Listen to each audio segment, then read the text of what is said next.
So here's the flower that we're going to make.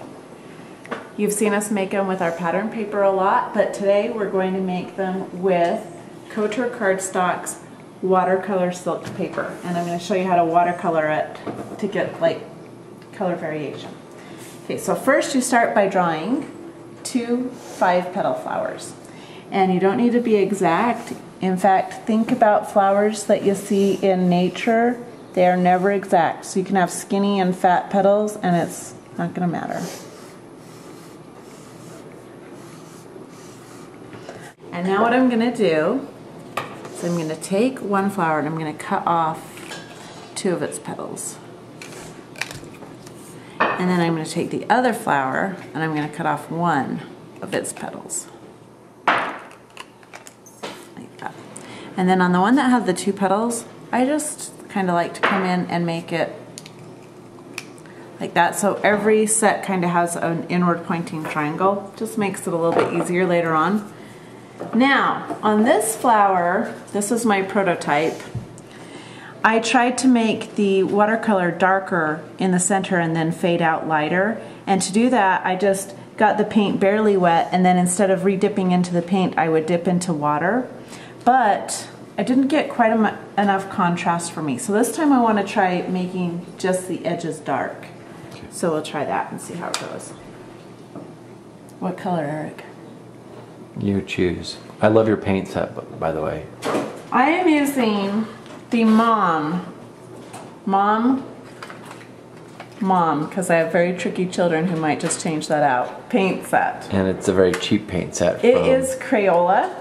This is my Crayola brush. I don't generally use it for painting, but I do use it for folding the edges of the flowers, so it is a useful tool. But I've replaced it with a different brush.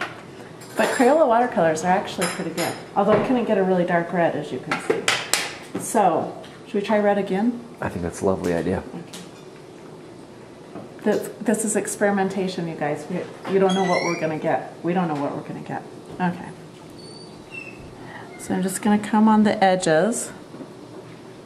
See, I want it to be a little bit darker. I should get a good watercolor out.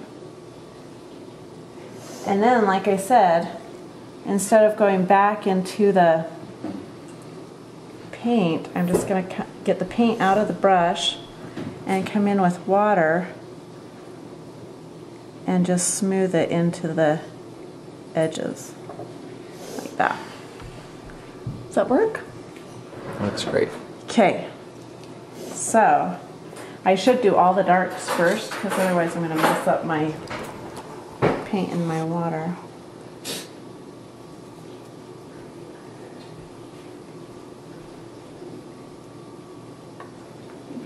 Get it a little bit darker.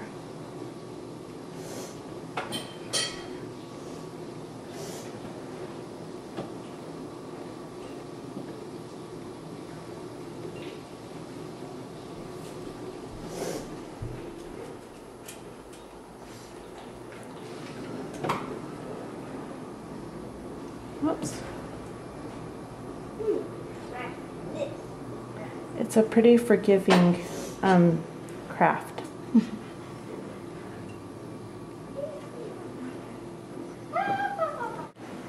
Okay, and that gives us really lovely graduated petals, so darker on one part and going lighter.